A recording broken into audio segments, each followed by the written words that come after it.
Morning student. आज हम BSc second semester का टॉपिक जो पेपर है इकोलॉजी, उसका एक टॉपिक जनरल इकोलॉजी की टर्म्स डिफाइन करेंगे, उसको समझेंगे। तो समझते हैं कि इकोलॉजी क्या है। अगर हम इकोलॉजी को डिफाइन करें, डेफिनेशन,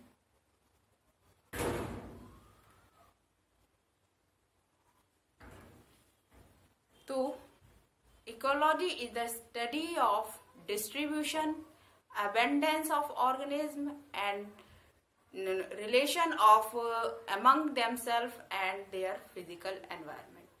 मतलब इसमें क्या क्या है, डेफिनेशन में अगर हम देखेंगे तो क्या क्या चीजें इंक्लूड करेंगे। Distribution of organism,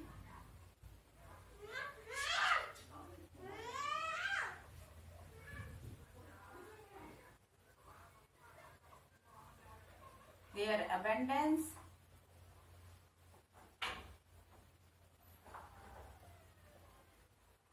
their interaction,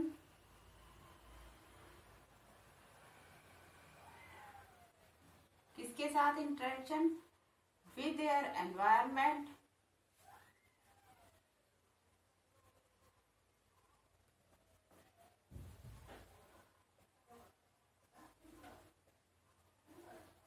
and among the different organisms।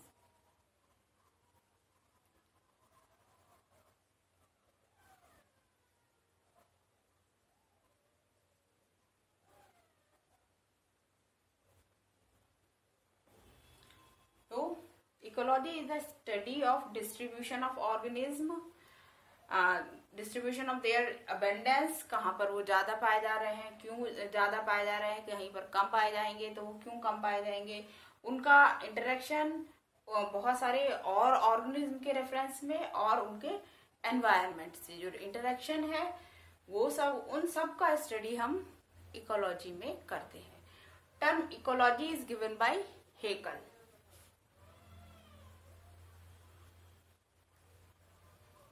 in 1863। अब देखते हैं हम different ecological level of organisation.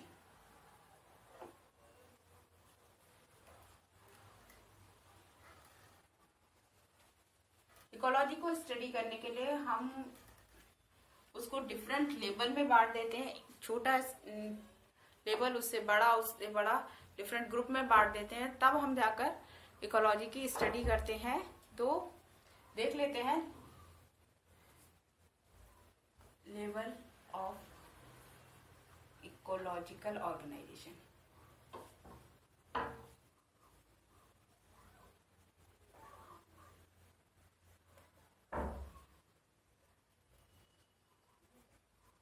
एक सीक्वेंस देख लेते हैं। पहले जो सबसे बेसिक लेवल है इकोलॉजी की स्टडी करने का है, वो है organism.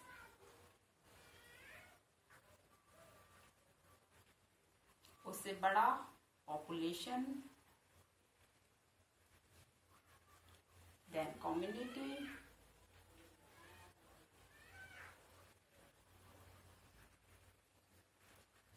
Then ecosystem,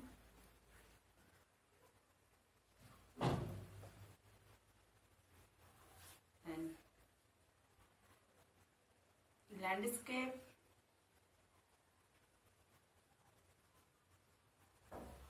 and bio. तो इकोलॉजिकल यूनिट्स में देखेंगे तो सबसे छोटी जो इकोनॉमिक यूनिट है वो ऑर्गेनिज्म है, और उसके बाद जो सबसे बड़ा इकोलॉजिकल यूनिट है वो है बायोम। तो अब इन सब के बारे में डिटेल में पढ़ेंगे।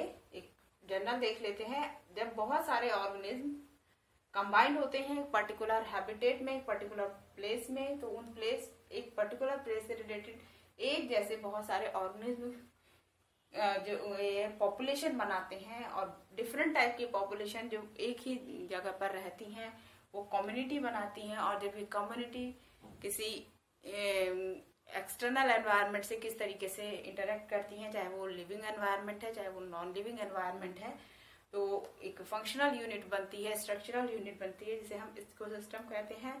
इकोसिस्टम एक्चुअली में रियल टाइम यूनिट होती है, और इसके बाद बहुत सारे इकोसिस्टम मिलकर जब एक नेचुरल बाउंड्री से घिरे होते हैं तब उसे लैंडस्केप कहते हैं। और सबसे ज्यादा जो बड़ी यूनिट है बायोम, जब बहुत सारा जो लैंडस्केप मिलकर एक पर्टिकुलर क्लाइमेट में, एक पर्टिकुलर फ्लोरा और फौना एक लार्ज यूनिट में, एक लार्ज एरिया में पाया जाता है, तो उस जगह को हम बायोम कहते हैं।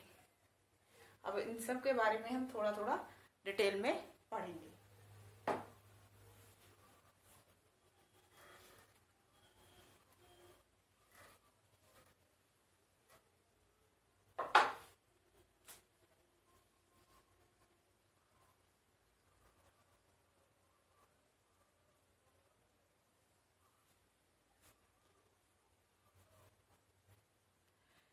ऑर्गेनिज्म लेवल पर हम क्या स्टडी करते हैं? हम स्टडी करते हैं कि उसका स्ट्रक्चर कैसा है ऑर्गेनिज्म का, उसकी फिजियोलॉजी कैसी है और उसका डिस्ट्रीब्यूशन कैसा है। तो ऑर्गेनिज्म लेवल पर हम स्टडी करते हैं study of organism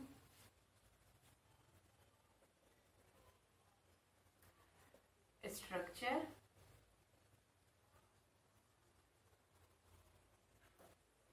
distribution and their physiology.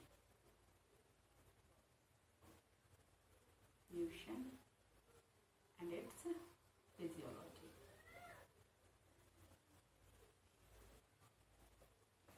जब केवल एक सिंगल स्पीसीज की, सिंगल ऑर्गेनिज्म का, सिंगल इंडिविजुअल की स्टडी की जाती है, तो ये ऑर्गेनिज्म लेवल पर होती है। उसमें हम क्या करते हैं कि वो ऑर्गेनिज्म कैसा दिखता है, वो किस तरीके से अपनी सारी प्रोसेस को एग्जीक्यूट करता है, और उसका डिस्ट्रीब्यूशन कहाँ कहाँ पर है वर्ल्ड में, यूनिवर्स में कहाँ पर वो ऑर्गेनिज्म पाया जाता है, जहाँ भी लाइफ की पॉसिबिलिटी है। तो ये सारी स्टडी हम ऑर्गेनिज्म लेवल पर करते हैं। इसके बाद आता है पॉपुलेशन।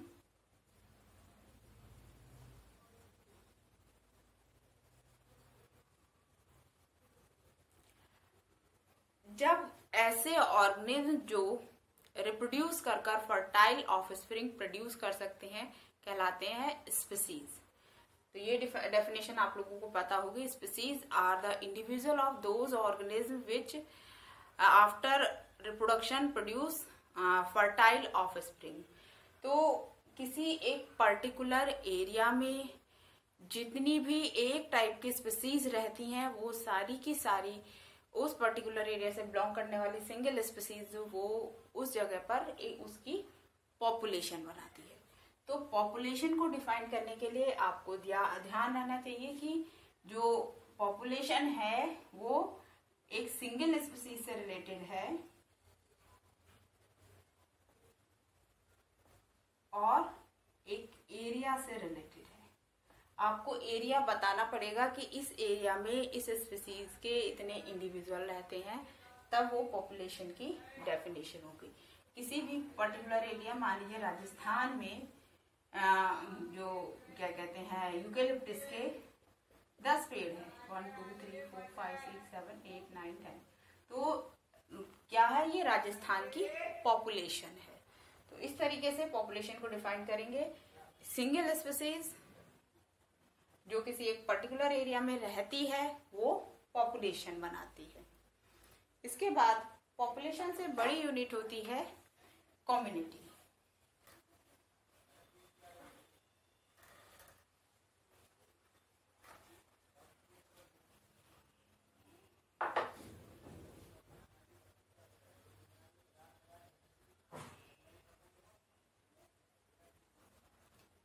तो इसमें भी दो बातें आपको ध्यान रखनी है।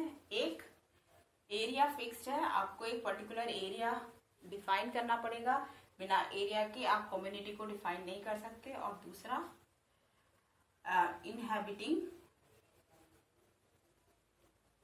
Different population.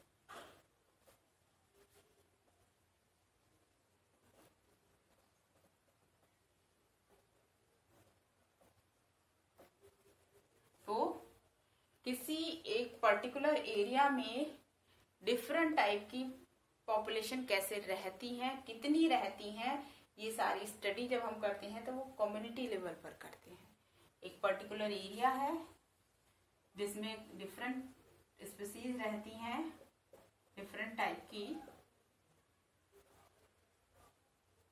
तो वो उनका डिस्ट्रीब्यूशन उस एरिया में कैसा है, किस तरीके की उनकी फिजियोलॉजी है, किस तरीके का उनका स्ट्रक्चर है, इन सब की जो स्टडी होगी वो कम्युनिटी लेवल पर होगी। तो कम्युनिटी लेवल पर हम स्टडी करते हैं the different population which is inhabiting in a particular area. इसके बाद जो यूनिट आती है इकोलॉजी की वो है इकोसिस्टम।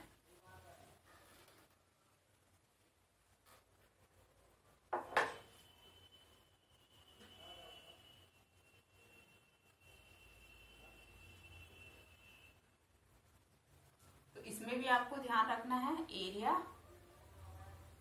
और दूसरी जो बात याद रखनी different community,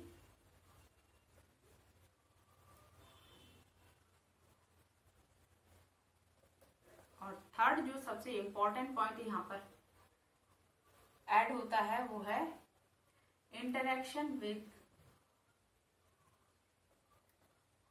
their environment.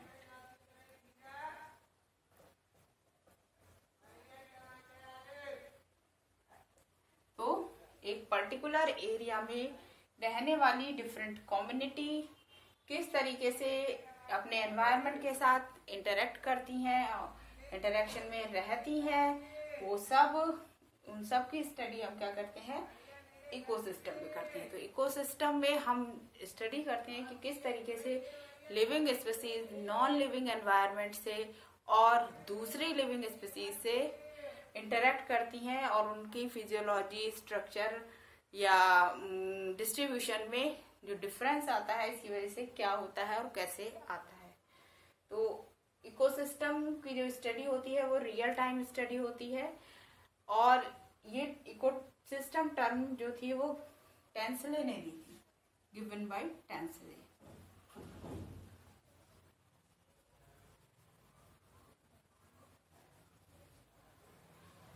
Ecosystem define करता है कि आप कैसा इकोसिस्टम, एक्वाटिक इकोसिस्टम, आपका एक्वेरियम भी हो सकता है, वो भी एक अपने आप में आर्टिफिशियल इकोसिस्टम है। एक क्या कहते हैं आपका फॉरेस्ट फील्ड भी हो सकता है, फॉरेस्ट फील्ड का एक पार्ट भी हो सकता है। आपका एक अपना घर भी एक इकोसिस्टम है, उसमें बहुत सारी तरीके की डिफरेंट कम्युनिटीज आपस में, ह्यूमन स्पीसीज ही नहीं, शायद लेजर्ड भी आपकी वॉल पर होगी, रैट हो सकते हैं, फ्लाइज हो सकती हैं, मॉस्किटो हो सकते हैं जो आपके घर में रहते हैं। तो डिफरेंट स्पीसीज रह रही हैं, आपस में इंटरेक्ट कर कर रह रही हैं, अपने फिजिकल एनवायरनमेंट से इंटरेक्ट कर कर रह रही हैं, तो ये एक इकोसिस्टम बना रही है। तो इकोसिस्टम में सबसे पहले डिफाइंड होता है कि किस तरीके से एक living organism non living entity से, अपने नॉन लिविंग सराउंडिंग से और दूसरे लिविंग सराउंडिंग से किस तरीके से प्रभावित होता है। इसके बाद जो यूनिट है वो है landscape.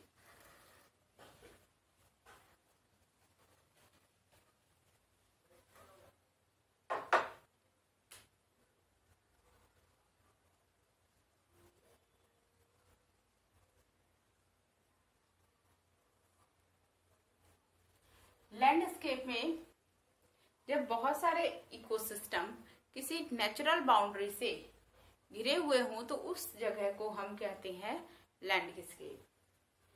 Many ecosystem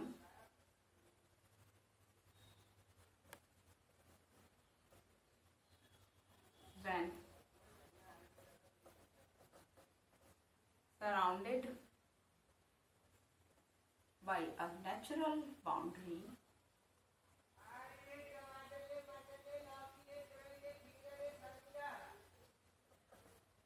form landscape. अपने बचपन में बहुत सारे लैंडस्केप बनाए भी होंगे, जिसमें पर्वत बनाए, नदियां बनाते हैं, एक दो घर बनाते हैं, थोड़ा सा फॉरेस्ट ही बना देते हैं, या कुछ एग्रीकल्चर फील्ड बना देते हैं, या ग्रासलैंड बना देते हैं। तो ये एक नेचुरल बाउंड्री से कवर रहते हैं, तो ये लैंडस्केप बनाते हैं। लैंडस्केप में डिफरेंट इकोसिस्टम होंगे, वो डिफरेंट इकोसिस्टम आपस में किस तरीके से इंटरेक्ट कर रहे हैं।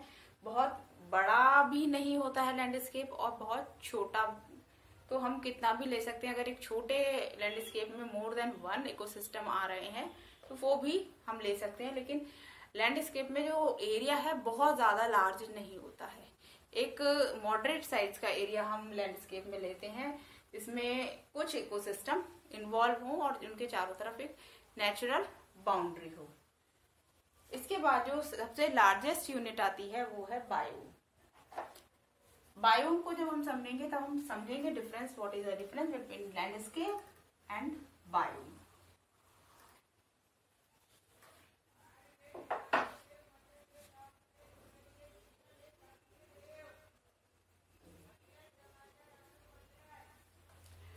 It is a large geographical area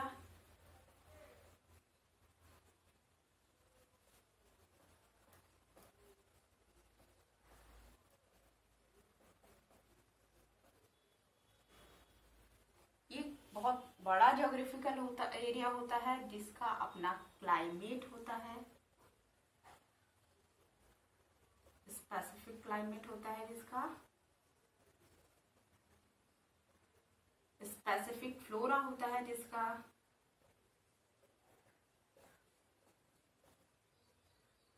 और स्पेसिफिक फौना।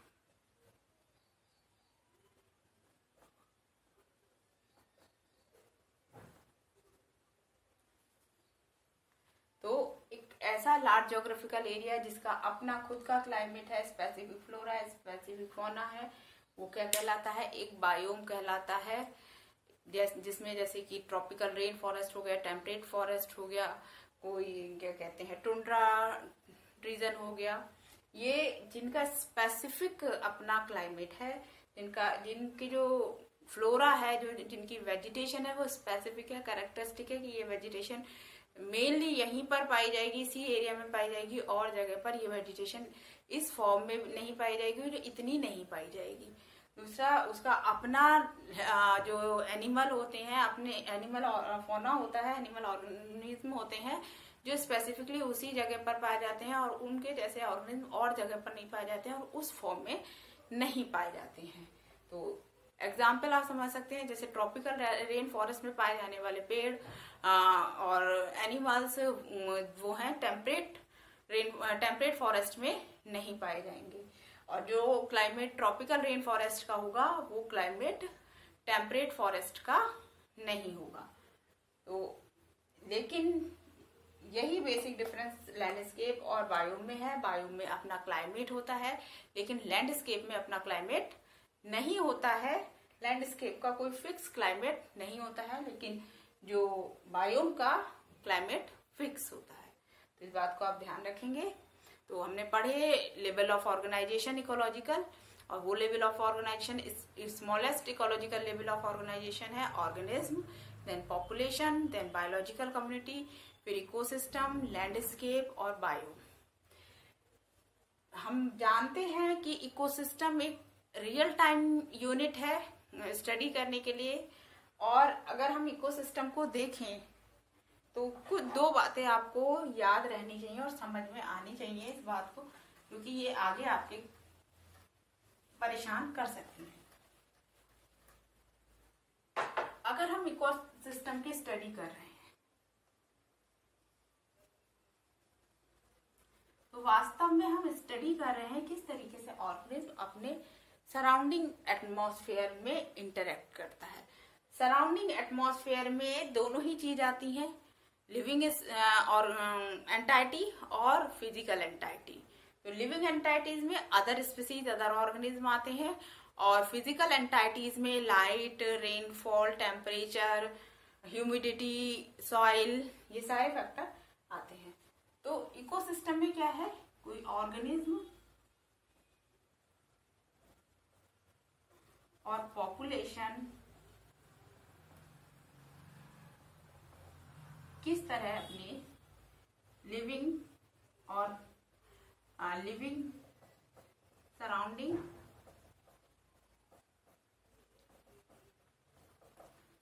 और फिजिकल एनवायरनमेंट से इंटरेक्ट करती है।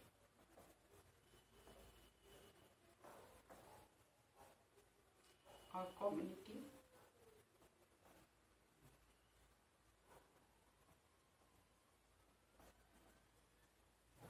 तो एक ऑर्गेनिज्म, पॉपुलेशन या कम्युनिटी किस तरह से अपने लिविंग सराउंडिंग और फिजिकल एनवायरनमेंट से इंटरेक्ट करती है और उसमें क्या चेंजेस आते हैं और किस तरीके से वहां एडजस्ट होकर वो रहती है, वो हम पढ़ते हैं इकोसिस्टम में। इसी इकोसिस्टम को हम दो पार्ट में बांट सकते हैं कि जब हम देखते हैं कि किसका इंटरेक्शन हम पढ़ रहे हैं। अगर हम ऑर्गेनिज्म का इंटरेक्शन लिविंग सराउंडिंग और फिजिकल एनवायरनमेंट से पढ़ते हैं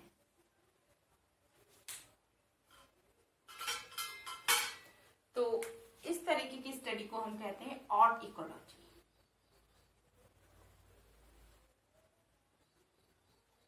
यानी कि इसमें एक सिंगल ऑर्गेनिज्म होता है, सिंगल इंडिविजुअल है, वो सिंगल इंडिविजुअल किस तरीके से दूसरे अदर सराउंडिंग को इंटरेक्ट कर रहा है या अदर सराउंडिंग किस तरीके से किसी ऑर्गेनिज्म को इंटरेक्ट कर रही है और फिजिकल एनवायरनमेंट किस तरह से ऑर्गेनिज्म को इंटरेक्ट कर रहा है और ऑर्गेनिज्म किस तरह से फिजिकल एनवायरनमेंट को इंटरेक्ट कर रहा है, अफेक्ट कर रहा है। इसकी स्टडी हम किस में करते हैं, ऑड इकोलॉजी में। और इसके बाद जब हम पॉपुलेशन या कम्युनिटी किस तरह अपने लिविंग सराउंडिंग को इफेक्ट कर रही है या किस तरह से लिविंग सराउंडिंग पॉपुलेशन और कम्युनिटी को इफेक्ट कर रहा है या किस तरीके से पॉपुलेशन और कम्युनिटी फिजिकल एनवायरनमेंट को इंटरेक्ट कर रही है और किस तरीके से फिजिकल एनवायरनमेंट पॉपुलेशन और कम्युनिटी को इफेक्ट कर रहा है, अगर हम इसकी स्टडी करते हैं तो ये स्टडी कहलाती है सिन ecology.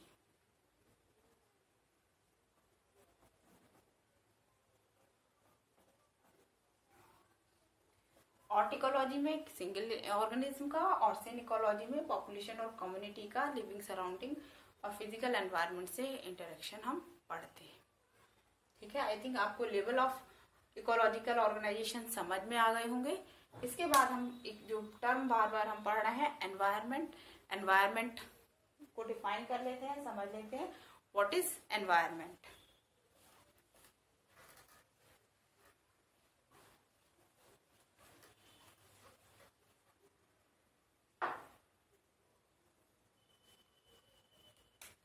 What is environment?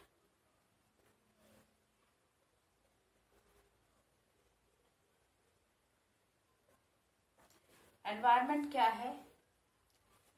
Anything which affect a organism or a population or a community directly or indirectly is called environment. Anything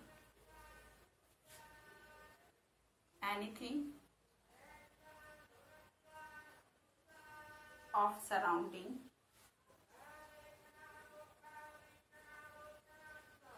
which affect a organism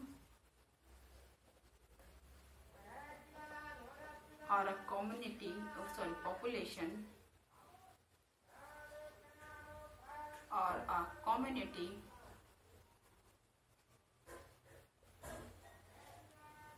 directly or indirectly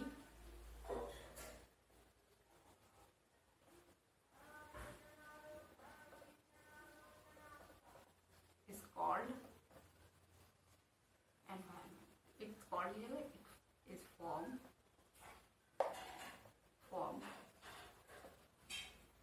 environment. Environment बनाता है। तो environment में वो सब चीजें आती हैं जो किसी इंडिविजुअल को, किसी पॉपुलेशन को, किसी कम्युनिटी को डायरेक्टली और इनडायरेक्टली इफेक्ट करती है, उसकी लाइफ साइकिल को इफेक्ट करती है। तो वो सारी एंटाइटी जो है एनवायरनमेंट में इंक्लूड की जाती है। इसके बाद एक और टर्म जो हम समझेंगे वो है climate. What is climate?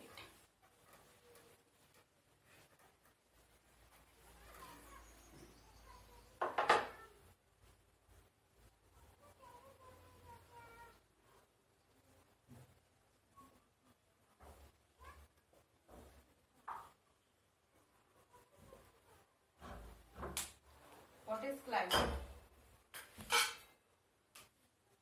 Climate is a average of weather and it is a long term property.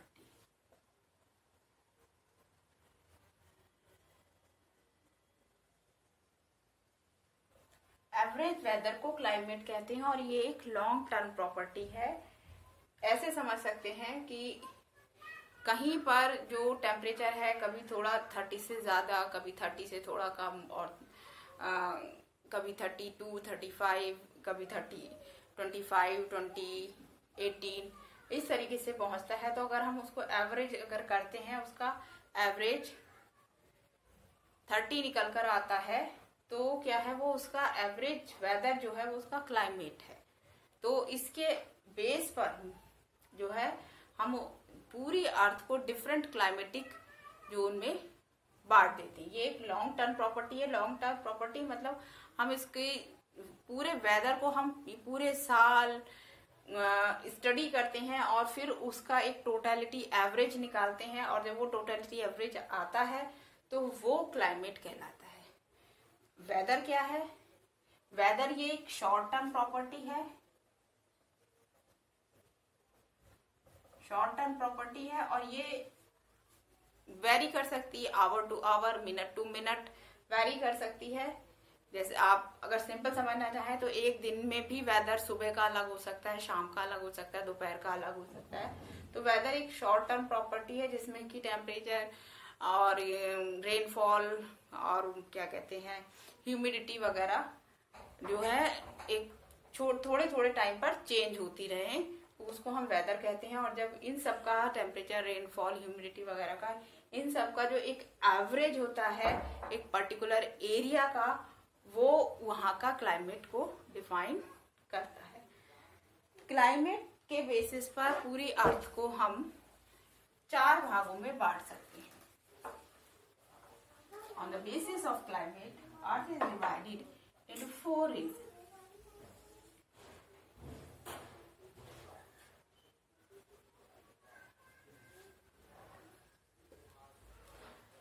Tropical region,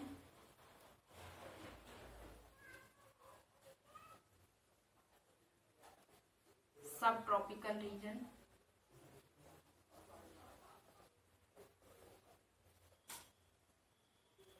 temperate,